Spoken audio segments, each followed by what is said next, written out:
இல்ல இன்னும் அந்த பயணம் எல்லாம் இன்னும் திட்டமிடல. நாங்க தலைவர்களோட பயணம் பத்தி எதுவுமே திட்டமிடல.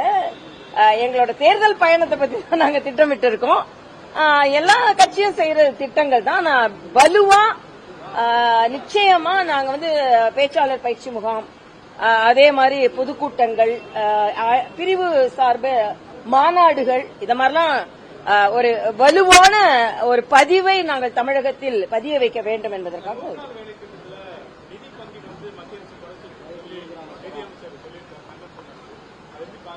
இல்ல இதுல முதல்ல நான் 100 நாள் வேலை வாய்ப்பிற்கான நாட்கள் அதிகரித்திருக்கிறது, சம்பளமும் அதிகரிக்கப்பட்டிருக்கிறது.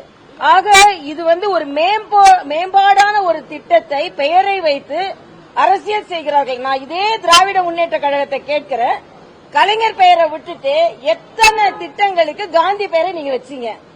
அதே மாதிரி காங்கிரஸ் ராஜீவ்காந்தி பேரை, சோனியா காந்தி பேரை வச்சா. ராஜீவ்காந்தி ஏர்போர்ட் மட்டுமே 10 இருக்கு, ஆனா எத்தனை காந்தி பேரை வச்சீங்க நீங்க? ஆக இன்னைக்கு காந்தியோட கொள்கைகளையே நீங்க மறந்துட்டீங்க. ஆனா அதே சிவராஜ் சிங் சௌஹான் சொன்ன மாதிரி ராமராஜ்யம் கிராம ராஜ்யத்தை மரியாதைக்குரிய பாரத பிரதமர் காந்தியை பற்றி மறந்துட்டாருன்னு இங்க உள்ள தலைவர்கள் சொல்றாங்க. ஆனா இன்னைக்கு காதி விற்பனையில உலக அளவில் ஒரு மிகப்பெரிய சாதனையை பற்றி சொல்கிற காந்தியின் கொலைக்கும் RSS போன்ற இயக்கங்களுக்கும் எந்த தொடர்பும் இல்லை என்று நீதிமன்றத்திலேயே தீர்ப்பாகிவிட்டது. ஆனா மறுபடியும் திருப்பி அதை சொல்வதை நான் வன்மையாக கண்டிக்கிறேன்.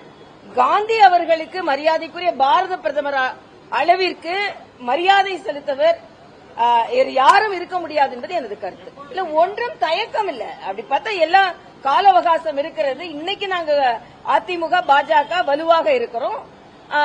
அதே மாதிரி ஒவ்வொரு கட்சியாக எங்களோடு இணையும். அதுல எந்தவித மாற்று கருத்தும் இல்லை. இல்ல இதெல்லாம் நான் இங்க சொல்ல முடியாது.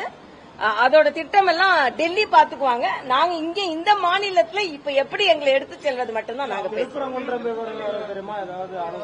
இல்ல திருப்பரங்குன்றம் போறத நாங்க ஆலோசிக்க வேண்டியதே இல்ல. ஏன்னா எங்களோட நிலையில நாங்க தெளிவா இருக்கோம். ஆனா தமிழக அரசிற்கு திருப்பரங்குன்றம் சார்பில் நான் திருப்பரங்குன்ற அந்த வழக்குல எனது வன்மையான கண்டனத்தை தெரிவிக்கிறேன்.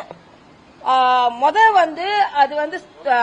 விளக்கு தூண், அதுக்கப்புறம் எல்லை தூண், அப்புறம் சமணர்கள் தூணா. ஒரு சமண துறவி இன்னைக்கு சொல்லிருக்காரு, சமணர்கள்லாம் இரவு நேரத்துல போய் அவங்க எல்லாம் கூட்ட மாட்டாங்கன்னு இருக்காங்க. அங்க போய் கூட்டம் கூட்டாதவங்களுக்கு அங்க ஏன் தூண்ல விளக்கு வைக்கணும்?